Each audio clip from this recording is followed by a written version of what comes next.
Tahun 1998 jadi momen besar dalam sejarah Indonesia sob, yaitu tumbangnya rezim Orde Baru dan dimulainya era reformasi. Tapi di balik euforia itu, ada luka mendalam yang belum sembuh sampai sekarang. Salah satunya soal kekerasan seksual massal yang dialami banyak perempuan.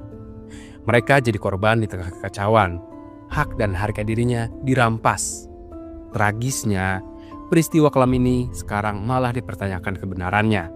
Menteri Kebudayaan Fadlizon bilang itu cuma rumor. Ya udah, yuk kita bongkar data-datanya.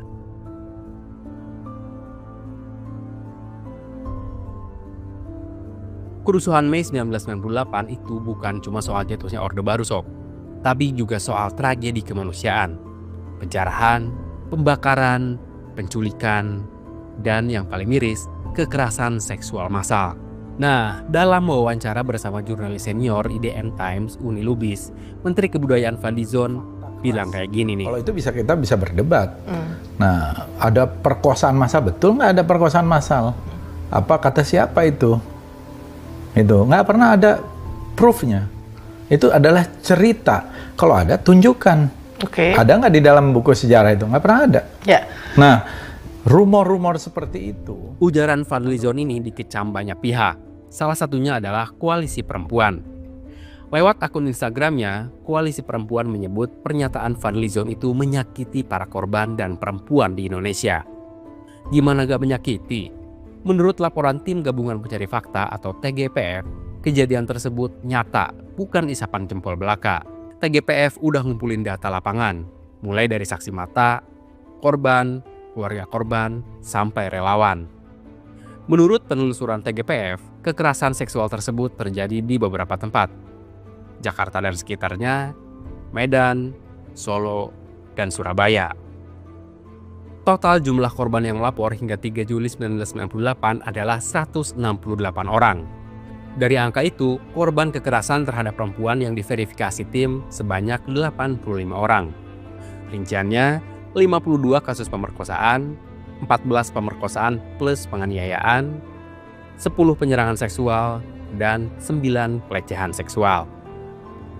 Selain korban-korban kekerasan seksual yang terjadi dalam kerusuhan Mei, TGPF juga nemuin korban-korban kekerasan seksual yang terjadi sebelum dan setelah kerusuhan tersebut. Dalam kunjungan mereka ke daerah Medan, TGPF sudah memperoleh laporan terkait ratusan korban pelecehan seksual yang terjadi pada kerusuhan 4-8 Mei 1998. 5 diantaranya udah ngelapor.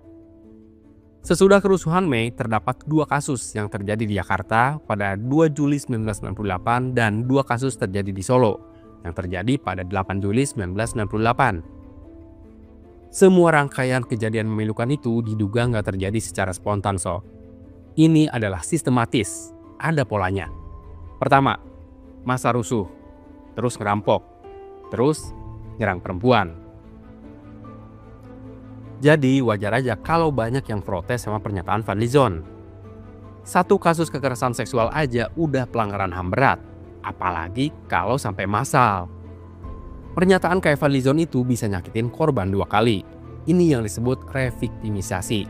Bikin korban trauma lagi karena kisahnya diabaikan. Kalau menurut kalian gimana sob? Kalian lebih percaya omongan Fadlizon atau data dari TGPF? Komen-komen ya. Ya udah, sekian dulu Bang Data episode kali ini. Sampai jumpa di episode selanjutnya. Bye.